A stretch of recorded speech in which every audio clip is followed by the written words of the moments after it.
Okay guys, untuk podcast hari ni kita akan buat reaction untuk podcast yang mereka sembang pasal Ole hari tu lah. Sebab itu kan kita Rashford sponsor kita. Entah ke belakangan ni banyak yang buat keluar interview. Pasal apa? Trend buat keluar orang ni. Lepas tu buat review ke Rashford sponsor kita suruh bonek dia. Lepas tu kita dapat offer daripada Ole dan juga Gary Neville. Mereka suruh bonek balik Manchester United. So podcast ni adalah reaction daripada interview Ole di Podcast Overlap, hosted by Gary Neville dan juga the rest of Sky Sport team. Sebelum kita start, jangan lupa untuk subscribe channel Jugaro TV. Target kita adalah untuk reach 50,000 subscriber. Dan so far aku rasa going well lah. Sehari 100 subscriber boleh lah kan. Aku rasa hari ni 46.6 kan. Kalau post video 46.7 macam tu, dan aku expect hujung minggu ni boleh capai 47k lah. So sikit lagi kan. Aku rasa lagi 300-400 sub untuk capai 47k. New viewers, jangan lupa untuk subscribe Jugaro TV. Tekan je butang subscribe, it's free. Memang tak kena bayar pun, serius. Kepada kepada current viewer yang belum subscribe, tolonglah subscribe channel Jugaro TV. Okay, so basically podcast ni mereka panggil balik oleh Gunnar Solskjaer untuk interview dia kan.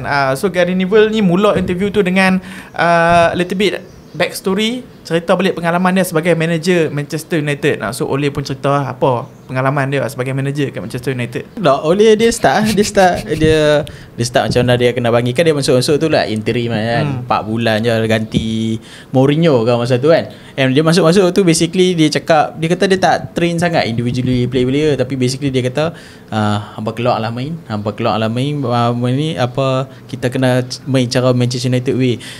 Which is aku tak tahu apa Manchester United way tu sebenarnya. Yang aku tahu MU ni memang main fast transition football. Tapi basically apa yang Roy Keane cakap masa tu adalah kadang-kadang hang kena sit down kan. Kadang-kadang hang kena sit down, absorb the pressure and go into counter attack. Kita tengok Ole masa zaman dia jadi manager tu, benda ni selalu jadi kat away. Ole cakap benda ni selalu away lawan City, lawan Liverpool. Depa akan try buat benda tu kan. Tapi mai dekat home depa ada masalah sebab depa macam dia kata dia ada responsibility untuk fan bagi MU main secara cantik, open lah bagi orang nak main lah.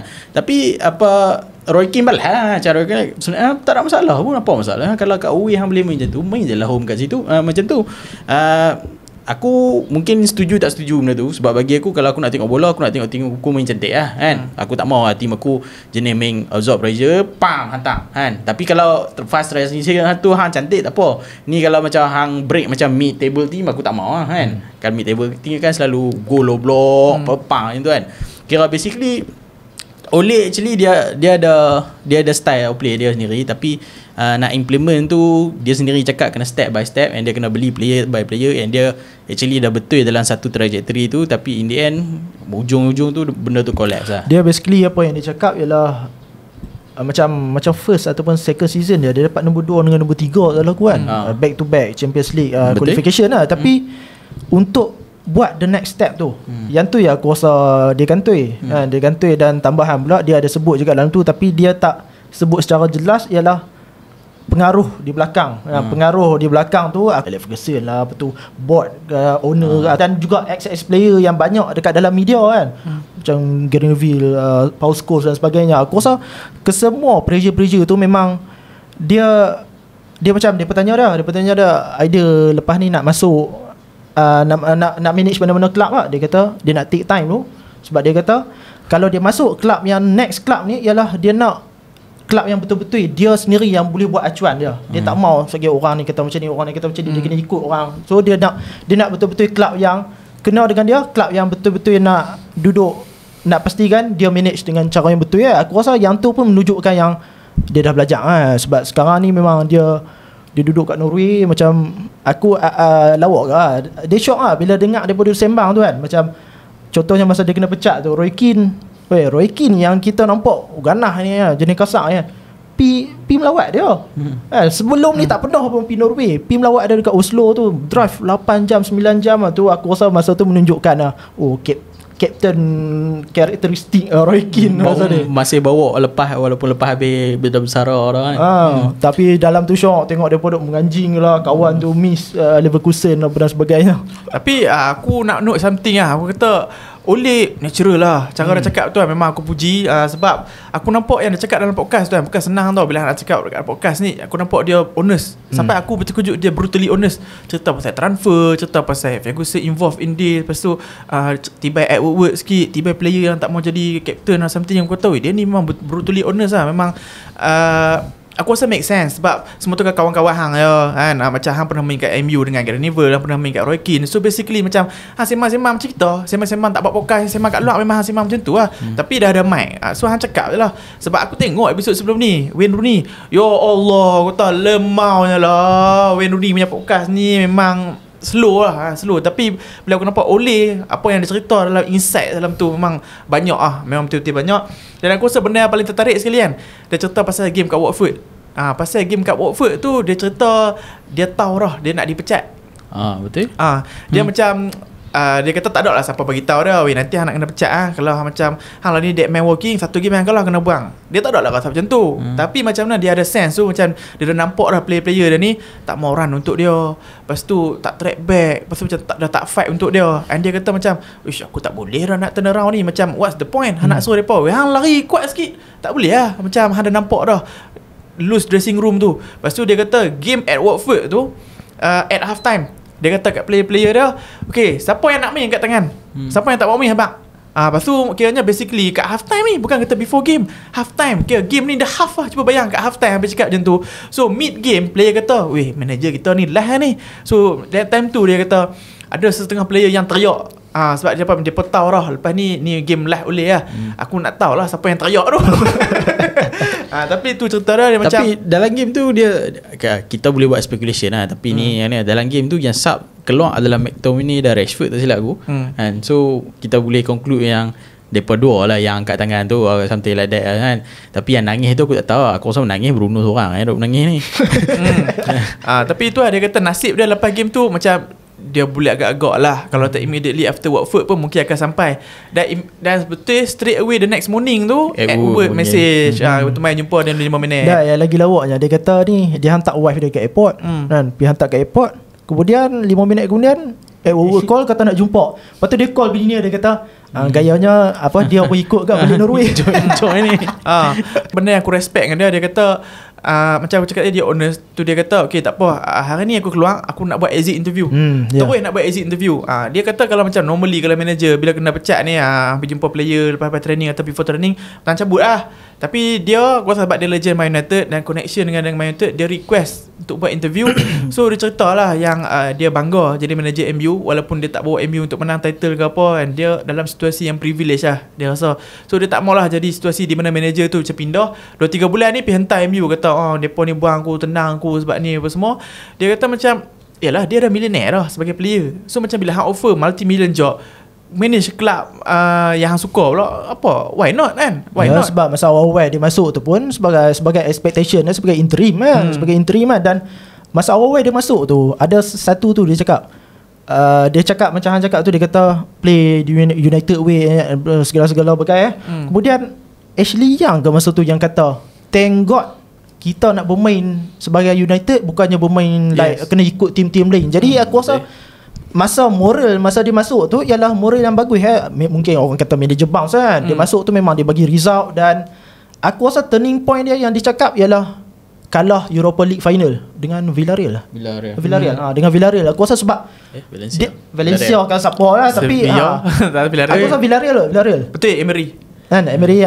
Kalah Europa League final tu ialah sebelum nak buat jam yang aku cakap tadi, sebelum nak buat jam ke mungkin elite club dan sebagainya. Tapi dia pun tak berjaya buat tu, end up dia kena pecat lah lepas tu. Dan satu statement yang aku suka pasal Ole ni, dia tak hide lah. Dia tak hide memang.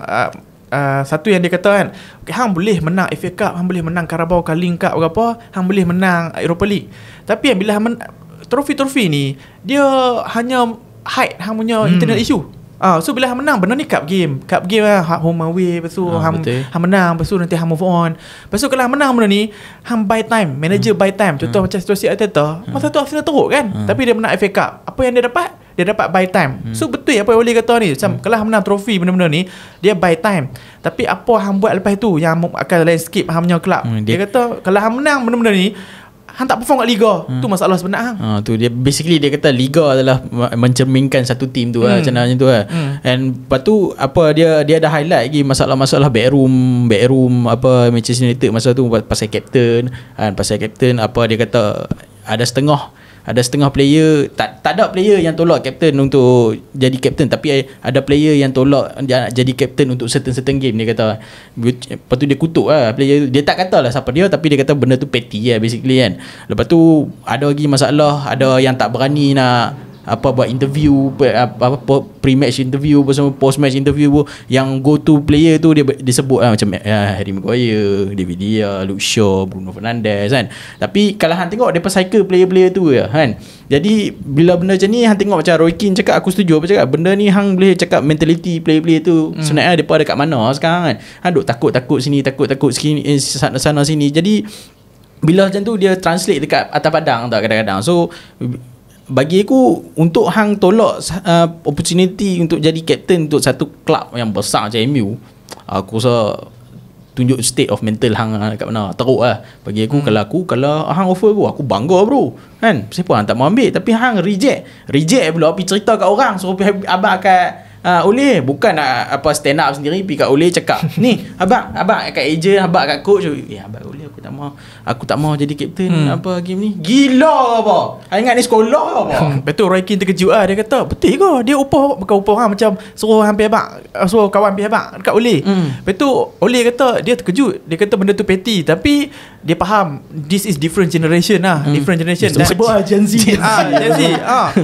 Tapi yalah, aku faham untuk Man United ni. Okay, Man United is a global brand. Sekarang ni Man United orang kata apa, kena bayar harga kejayaan mereka before this. So maksudnya apa yang Man United buat sekarang dalam mesti kena mikroskopnya. And apa yang dia salah apa semua mesti orang akan highlight kat Twitter, orang highlight kat social media, pandit akan cakap. Sampaikan player ni, player muda kan pemain social media. Depa takut lah. Okay, hang cuba bayang hang jadi captain Man United bukan interim lah. Bruno injured, Maguire injured, De Gea tak ada. Pasal hang kena jadi captain sementara. Game tu hang kalah pula. Pasal hang tak boleh step up. Depa takut tu. Sebab yalah, aku tahu sebagai kalau hang boleh cakap secara logiknya, apa nak takut orang pilih hang jadi leader kan, tapi hang tahu magnitude captain Man United tu besar kan. Memang kalau betul dream boy hang nak jadi captain untuk kelab favourite hang, mesti best. Tapi repercussion yang main selepas tu kan, kat social media kena hantam. Macam bila hang jadi captain Man United ni, nak clubbing tak boleh, nak party tak boleh, nak apa semua tak boleh. So macam hang nak kena carry watak tu sebagai leader, sebagai role model. Player kadang-kadang bukan nak jadi role model, dia pun aku ni kerja, aku nak pinjam bola, aku nak ambil duit. Pasal nak suruh aku pergi inspire kanak-kanak, anak yatim pun semua, kadang bukan kerja mereka lah kan. So bukan semua boleh pikul tanggungjawab tu lah. So, tu aku faham juga lah, perspektif tu kesian jugalah. Sebab apa benda yang Man United buat semua ada mikroskop. Okay, cubalah. Okay, Trippier tak mau jadi captain, lepas tu Denburn tak mau jadi, Trippier injured, Denburn tak mau jadi captain. Ada orang cakap mampu fikir Denburn. Tapi ni sebab Man United kan, semua orang cakap kan. Okay, itu pasal Oleh jadi manager Man United, dia serta sikit insights. Tapi of course aku rasa benda yang topik yang spicy, benda yang pedas, mereka akan tanya berkaitan transfer. So Gary Neville tanya transfer apa yang MU approach tapi tak dapat, MU approach tapi miss. Dia mention lah Declan Rice, Jude Bellingham dan Erling Haaland. Tiga-tiga tu miss pula aku tu. So Declan Rice dulu. Aku rasa Declan Rice tu depa sembang sat lah. Tapi basically dia kata masa kat West Ham tu Declan available je. Tapi tak lepas dekat depa scout dah, tapi tak lepas dalam masuk. Depa cakap basically depa akan scout like 20 player macam tu. Tapi nanti akan keluar dekat papan putih tu, depa letak dalam 5 player. And Declan Rice tak masuk dalam 5 tu lah. Sebab tu depa tak sign tu. Dia MU ni basically ada 3 step betul. Coaching scouting dia ada veto. Lepas tu manager dia sebagai manager ada veto. Lepas tu last kali kena bawa naik pergi ke Everwood untuk in terms of financial lah. Declan Rice depa dah scout, depa rasa dia okey, tapi depa rasa dia kena ada lagi 2-3 tahun untuk ni. Tapi in the end terlambat lah kan. Arsenal dah masuk awal lagi. So dia tak dapat lah dekat Declan Rice tu. Cuma aku kira macam pelik sikit lah apa yang aku dengar, apa dia buat podcast itu. Basically fan duk salah Ed Woodward in terms of bayang apa saya duit tu. Tapi gaya tu macam dia cakap Ed Woodward ni buat signing kan. Tapi basically apa yang Oleh cerita ni adalah dia dengan scout yang buat scouting. bab financial tu banyak tu memang kat Edward. Tapi kira sekarang ni salah siapa nak Edward ke dekat Ole atau scouting. Sebab Ole dia sendiri cakap dalam podcast tu adalah dia tak ada sign player yang dia tak mau. So basically apa yang kat sini salah Ole lah. Basically aku tengok Basically apa yang dia kata, decision untuk sign player macam kita akan shortlist, akan potong adalah scout dengan manager. Pergi kat Edward pergi jumpa trash deals, buat deal buat deal. So tapi dia jadi scapegoat. Dia jadi scapegoat dah. Okay, so tu pasal Declan Rice. Tapi aku setuju apa yang Neville cakap sebelum ni. Declan Rice ni kalau hang nampak zaman kita sekolahan, dia ni Ferguson confirm sign dah. Confirm bila Ferguson masuk, Messi dapat kat MU punya. Tapi hampa lambat. Sebab kalau tengok dalam video tu pun, aku rasa Declan Rice ni Roy Keane sendiri dia macam vouch lah. Sebab dia, tak salah aku, dia yang sendiri yang sebut nama Declan Rice tu. Dan dia pun start cerita pasal Declan Rice lah. Tapi aku rasa cerita pasal Jude Bellingham tu lah yang paling rugi sekali lah. Masa tu dia duduk Birmingham masa tu. Birmingham, yes. 16 tahun Birmingham. 17 tahun kan. Oleh kata budak-budak umur 17 tahun paling matang sekali. Dia pernah conference dalam hidup dah. Sebab Bellingham mai tu, hang kena tengok masa tu kan. Main Old Trafford. Dia main Old Trafford ataupun Carrington lah. Ada Alex Ferguson, ada Brian Robson, ada Eric Cantona, kemudian Roy Keane masa tu dia tak boleh main. Lepas tu dia pun nak salahkan dia berkata sebab dia tak masuk. Tapi basically semua big dog untuk United ni semua datang. Masa tu pun kebetulan ada event dekat sana. Jadi dia datang jumpa tu kan. Tapi dengan selambanya, dengan relaxnya dia cakap, boleh masuk. Bellingham kata, asalkan aku nak main sekian-sekian minit dalam first team. Dia sebut macam tu. Bila cakap macam tu masa tu Ole tahu dah. Dia kata memang dia tak boleh offer lah kan. Untuk budak 17 tahun untuk masuk ke first team ni memang akan take time. Dan sebab tu lah tak jadi. Sebab aku rasa dia join Dortmund pun dalam around 15 million to 20 million something. Dia pun banyak pampasan sebab dia Bosman kan, Bosman transfer.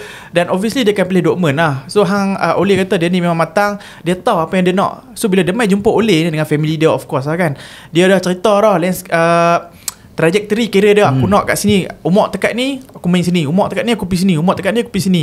So bila dia pilih Dortmund tu memang logik lah. So dia nampak siapa dia yang percaya kat Dortmund sebelum ni? Dembele. Before Dembele siapa?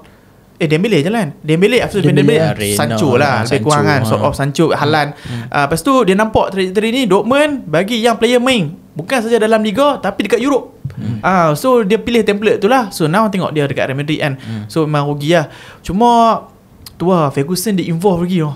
Dia tu lah yang cakap pasal veto tadi kan. Memang mungkin kita kata Ole dia ada kuasa veto, tapi hang tak tahu pressure dekat bahagian belakang tu macam mana kan. Dia kata aku nak player ni, aku nak player ni kan.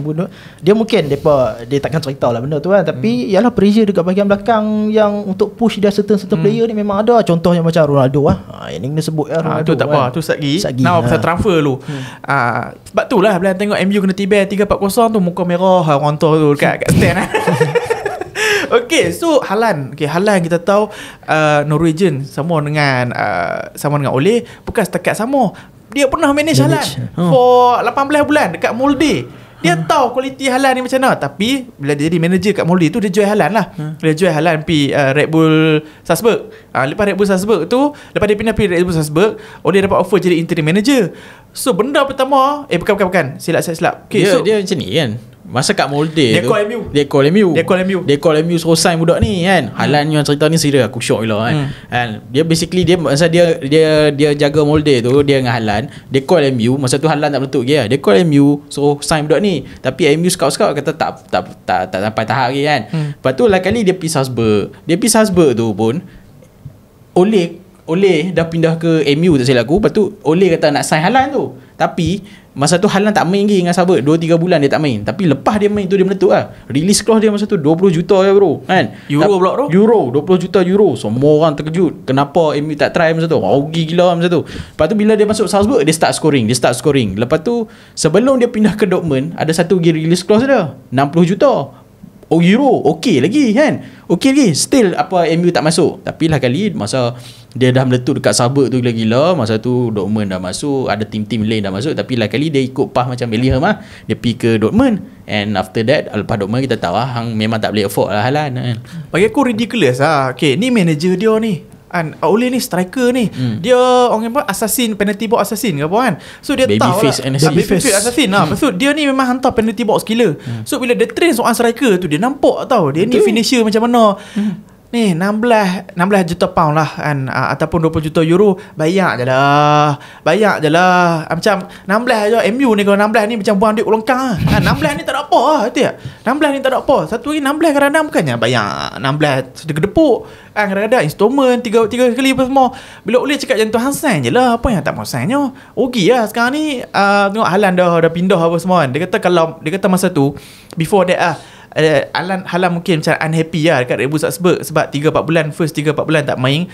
And dia kata ada chance ni sebab yalah masa tu dia kena Ole kan. Lepas tu walaupun dia kata Alfie Haaland ni ada association dengan Man City, bekas player Man City, tapi dia kata still boleh push apa semua sebab at the end of the day still Manchester. Aku nak tergelak masa dia sebut tu kan, Ole sebut pasal Alfie tu kan. Lepas tu dia tengok Roy Keane, dia tunjuk Roy Keane. Sebab apa? Lah Roy Keane kan bagi patah kaki Pok Haaland. Patah kaki kan. Dia macam kaki tu dia point teribas gitu. Tak kat lutut kan tahu dia. Patah aku tak pasti tapi basically teruk lah. Patut Rocky ni kata awak tunjuk kat aku. Sebab tu lah. Patut dia gelak-gelak kata celaka dia. Apa aku tahu. Sama ni aku tak tahu. So itulah transfer Haaland di mana terlepasnya. So bila dia start scoring kat Salzburg, bukannya Liga, dalam Champions League, masa tu Dortmund dah masuk, Juve dah masuk, semua bye-bye lah. Memang tak dapat lah sebab apa nak masuk MU mesti tak main firstnya. Mesti nak pergi kelab yang main first kan. So tu transfer yang melepas lah. And then saya transfer juga Ronaldo punya transfer. So masa Ole jadi manager Manchester United ni, of course lah dia tak terbayang langsung yang Ronaldo akan available, dan tak terbayang langsung nak sign Ronaldo. Tiba-tiba ada development yang kata ada possibility yang dia akan tinggalkan Juventus kan. Lepas tu club lah macam Woodward ataupun Scout semua mai tanya Ole, hang nak tak kalau kami initiate deal untuk sign Ronaldo? Dia kata go for it, try lah. So Ronaldo masuk, and dia pun tanya ada regret tak signing Ronaldo. So apa yang dia kata, regret ke tak regret? Masa Ronaldo masuk tu, masa tu dah start Liga dah kan. Masa tu dah start Liga dah. Basically apa yang aku faham daripada interview tu ialah dia masuk Ronaldo tu, kemudian baru dia pun terpaksa adjust semua benda, bentuk out position, bentuk cara pressing, play around dia untuk cater dia kan. Sebelum tu Cavani kan, Edison Cavani ialah striker, tak salah aku kan. Cavani ialah striker. Jadi bila masuk Ronaldo tu memang banyak kali kena adjust, banyak benda kena adjust. Dan aku rasa bila masuk Ronaldo tu, semua benda yang hang training masa pre-season tu memang dah out dah, memang totally out kan. Dan ayat yang Ole cakap ialah yang dia beli tu ialah keputusan yang betul masa tu. Tapi bila in hindsight dia kata mungkin yang salah lah. Mungkin in the end benda tu taklah jadi end up bagus. Basically apa yang dia cakap, aku boleh conclude, dia kata dia menyesal lah kan. Dia menyesal beli Ronaldo. Basically dia kata dia semua sebelum kan masa dia sign Ronaldo tu dah main 3-4 game lah. Dia kata dah main 3-4 game tu dia pun flying cantik kan. Lah. Dia pun main cantik kan. Dia pun main flying. Tapi bila masuk Ronaldo tu okay lah, first game dia score apa semua. Tapi dia pun kena tukar semua benda sebab Ronaldo. And Ole sendiri cakap masa sebelum Ronaldo tu dia pun adalah highest pressing team in the league. Tapi bila masuk Ronaldo tu semua go out the bin lah. And so basically apa yang dia nak sign Ronaldo ni adalah sebab dia punya goal scorer. Aku rasa kalau hang sebagai manager kan, tiba-tiba dapat offer, nak aku try Ronaldo, aku offer nak kan. Tapi tak tahu lah, tu aku lah kan. Kalau manager pandai macam Arteta ke Pep mungkin tak mau, tapi tak silap aku Pep nak nak kan. CR sebelum tu kan, sebelum Haaland atau Harry Kane kan. So Ole cuba ambil peluang tu, tapi in the end benda tu tak turn out apa yang mana. Sebab Ole sendiri cakap deal tu adalah deal terbaik untuk MU, deal terbaik untuk CR, tapi end up benda tu tak membuahkan hasil lah. Tu yang dia rasa dia menyesal ya. Yang cuba backup satu benda dalam situasi sebelum ke Man United ni, keluar rumours nak pergi Man City dah dekat ni. So for emotional point of view lah kan, kalau Ferguson kan dia still terlibat dalam structure ataupun back behind the scene Man United, han nak biar ke dia pergi Man City? Han gila ke? Han tahu kisah Tevez pernah jadi dah. So sampai Tevez berjaya kat Man City, dia macam sort of kick off City punya era kerajaan jugalah kan, lebih kurang. Lepas tu han nak Ronaldo, han tahu Ronaldo ni killer instinct macam mana. So bila pergi Man City under Pep ni tempek gol kan. So han tak takut macam for emotional point of view, macam mana hang kena sign juga sebab kalau dok pergi kat Man City tapi bila pergi tu kelak hang crumble ke apa hang macam pasal nasib nak buat macam mana. Tapi cerita dah kalau dari Man City hang nampak lagi bodoh sebab dia akan menang title apa semua. Betul. Dia kira oleh dia apa dia terpaksa ambil taik dia tadi hang sebut Sir Alex Ferguson Sir Alex Ferguson dia pasal Ronaldo ni dia influence juga untuk Ronaldo masuk MU balik kan. Lepas tu masa Ronaldo tak main tu pun apa oleh cerita macam bukan saja Ronaldo tarik muka, Alex Ferguson pun tarik muka, banyak lagi player tarik muka. So bila aku tengok influence Sir Alex Ferguson ni aku respect dia gila. Tapi besar tapi bila hang dah bersara tu hang bersara kan. Aku cakap tu hang dah bersara sebab ni macam Mahathir ni. Ni aku rasa Liverpool kalau Klopp bersara pun takkan Klopp nak duduk kat bedroom staff duduk cakap-cakap kat BC telinga player lagi. Wenger belah pergi FIFA kan. Buat apa hang nak kacau lagi kan. Yang lawak yang pasal Ronaldo ni ialah Ronaldo sebelum masuk tu dia cakap kat Ole, dia kata hang bagi aku main 3 game, hang rehatkan aku 1 game. Tapi masalahnya bila 3 game dia main, 1 game dia rehat tu, dia tarik muka kan. Lepas tu Ole dalam interview tu dia kata yang tu jadi masalah sebab dia tarik muka. Kemudian Alex Ferguson tarik muka kan. Padahal benda tu sebabnya dah behind the scene dah setuju dah yang dia tu dah lah dia dah umur pun dah tua dah. Memang kena bagi rehat kan. Kena bagi rehat, tak boleh main semua game. Tapi end up jadi toxic lah. Tapi dia juga Ole juga cakap professionalism Ronaldo masa tu. Dia dengan Ronaldo memang tak ada masalah langsung. Mungkin masalah yang tu je lah atas padang. Tapi bila masuk training dan sebagainya, memang dia nampak Ronaldo hubungannya dengan Ole memang baik. Sampailah bila Ole keluar, memang turn sour terus. Kemudian siapa dia lepas tu? Ten Hag lah. So macam Ole kata lah, masa dia memang tak ada masalah. So kalau orang kata gaduh dengan Ronaldo tu semua tipu lah. Dia kata sebab relationship dia pun okey. Lepas dia keluar barulah start Ronaldo cerita masalah ni masalah tu. Kan masa Ten Hag nak ambil alih kan, dia kata okay, Ronaldo kat holiday kan, nak jumpa dengan Ten Hag, bincang taktikal lah apa semua, nak main macam mana something. So relationship tu start dengan very very well lah. Macam dia pun discuss macam mana kita nak main something. Lepas tu bila dah main kata dia ni tak boleh track back Ten Hag kata kan. So macam dia jadi divisive figure pula dalam dressing room. Bila tak main pun muka bebay apa semua. So bila masalah Ronaldo perpindahan apa semua tu memang bukan berkaitan dengan Ole lah. Semua benda dia terjadi selepas Ole keluar. Aku rasa antara Ronaldo dengan Ten Hag Mereka dua. Tapi tu aku nak boleh macam Ferguson, aku tak selesa lah kan cara dia duk still involved. Sebab yalah bila tengok Wenger kan, cara Wenger buat macam mana kan, aku keluar sana aku tak mau ambil tah. Kalau aku tak mau ambil tah, of course lah sayang Arsenal lah kan. Han jadi manager sampai 19-20 tahun, nak main stadium pun tak mau main. Masa sekali dia balik kan. Sekali tu pun Arteta pujuk berapa kali dah. West Ham. Arteta pujuk berkali-kali tapi tak mau. Dia kata macam tengok macam mana jadi kat MU kan. Ferguson still duk involve sampai Moyes pun dia yang pilih. So dia tak mau, aku tak mau pilih apa decision apa aku tak mau buat sebab hampa dah ada structure dah ada Edu, masa tu ada Sanehi lah apa semua kan masa dia pindah tu. So hampa decide lah sendiri. So dia pindah, dia pergi FIFA lah apa semua. Sekarang ni bila Arteta nak jadi manager, Arteta tekankan the importance of macam nak panggil balik dia, influence dia, bagi dia duduk dalam board apa semua. Si dia macam tak tahu nak terima ke tak apa semua. So macam sebab takut lah nanti Arteta rasa pressure. Lepas tu nak sign player kena tanya dia. Susah lah kan benda tu. So okay, yang tu lah recap balik cerita apa yang Ole cakap lah dalam podcast tu. Dan aku cakap tu aku terkejut lah macam mana dia boleh be honest sampai macam tu dalam podcast kan? Tu honest sebab gila. Aku tak tahu apa akan jadi dekat macam bila podcast tu on live, apa akan jadi dekat board Man United kan. Depa baru peti Ole ni rahsia semua kan. Tapi aku rasa apa yang sebab dia berani tu sebab Ed Woodward dah belah masa-masa dia tu Ed Woodward. Sekarang kan structure baru Ineos lah apa semua. So macam sort of tak ada kaitan lah. Tapi basically dia cakap kan change tu bagus. Dia kata yang tu lah, kira basically dia nak bidah Glazer dengan Ewo. Dia kata change of Ineos tu bagus lah. Dia kata yalah, so bila Han jadi manager Han boleh nampak lah Ole cerita lah apa semua kan. Bila Han jadi manager kelab macam Man United ni, dia macam Han raja company besar lah. Bila Han raja company besar, layer of boss tu banyak. So Han nak kena jawab kawan ni, Han nak kena jawab kawan ni. Han ingat jadi manager tu kan, pergi training kita piming cantik menang settle. Tak ada kan. Buat macam ni tak boleh. Kawan ni main kawan ni tak main tak boleh. Lepas tu nak sign kawan ni tak boleh, tu tak boleh. Tu dia kata macam tersepit sikit.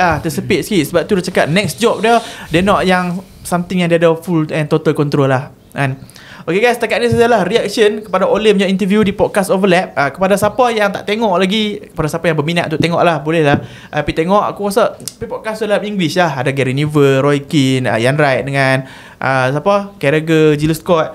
Podcast tu sejam 20 minit macam tu. So kalau tak mau tengok podcast tu rasa panjang, tengoklah podcast ni. Kami dah summarize tau dalam bahasa Melayu pula tu kat atas. Terima kasih kepada tim Gareniverse sebab sponsor podcast Jugadah TV. Jangan lupa guys untuk subscribe channel Jugadah TV. Kempen baju raya Jugadah masih lagi berjalan. Aku lupa nak announce pada awal video nanti. Share, cara nak join adalah share konten kami di TikTok dan juga di IG Story. Jangan lupa untuk mention Jugadah TV, dan pemenang akan dipilih setiap minggu di bulan puasa. Okay, thanks for watching. I'll see you again in a bit. Take care and peace.